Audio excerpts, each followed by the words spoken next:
Hi, my name is Chris Parker and I'm a professional fitness trainer at the Cooper Fitness Center. Today we're going to talk about some do's and don'ts when lifting weights in the gym. Alright, when lifting weights you want to make sure for each exercise to use proper form. As well, you want to understand which muscles you are using for each exercise. And lastly, you want to pick a proper weight in which you will be able to complete the entire set with proper form. One exercise that frequently see done incorrectly in the weight room is the lat pull. Like I'd already mentioned, that you need to make sure that you're using the correct form. One thing I like to tell people when doing a lat pull is to keep a relaxed grip, and as well as instead of pulling the weight down, think about the resistance being behind your arms, and so you're pushing the weight down instead. Typically that will elicit more of a response in the muscles in your back, such as your posterior deltoid, rhomboids, mid-traps, as well as your latissimus dorsi, which are the primary muscles for this exercise.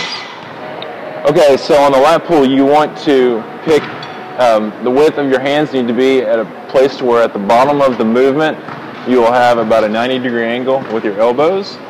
And again, just remember to keep a relaxed grip and imagine that the weight is behind your arms and you're trying to push the weight down. A lot of times people do not go in a slow and controlled movement. They go a little bit too jerky into the movement.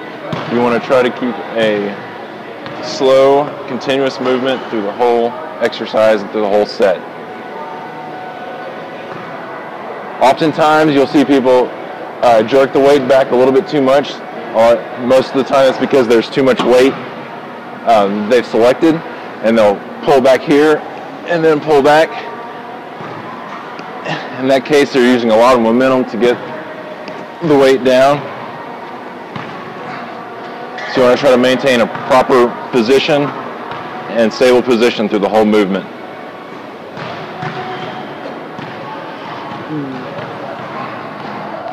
A common exercise that I see done wrong in the weight room is dumbbell bicep curl. A lot of times people try to select a weight that's more than what they're able to do. So one thing you always want to make sure to do is to check your ego at the door when you come in the weight room. I'd rather see proper form over trying to do more weight. On the dumbbell bicep curl, you want to make sure to keep your chest up and your shoulders back. And then every rep, you want to keep that same posture and not rock back any to create more momentum so you can do more weight. All right? So with doing two dumbbells at the same time, just come up and you twist up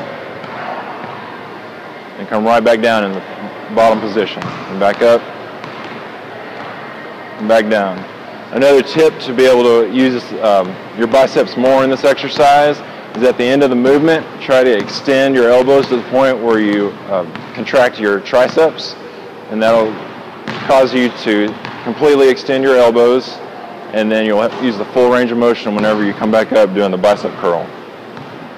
A common mistake when doing the dumbbell bicep curl is to do a lot of rocking and jerking to create more momentum to lift the weight, such as this. You're able to lift more weights, but you're using a lot more muscles than just your bicep. You want to make sure on this exercise to isolate your bicep. Alright, thanks for watching, and if you have any more questions on any exercises, don't hesitate to ask a professional fitness trainer here at Cooper Fitness Center, as well as visit cooperfitnesscenter.com.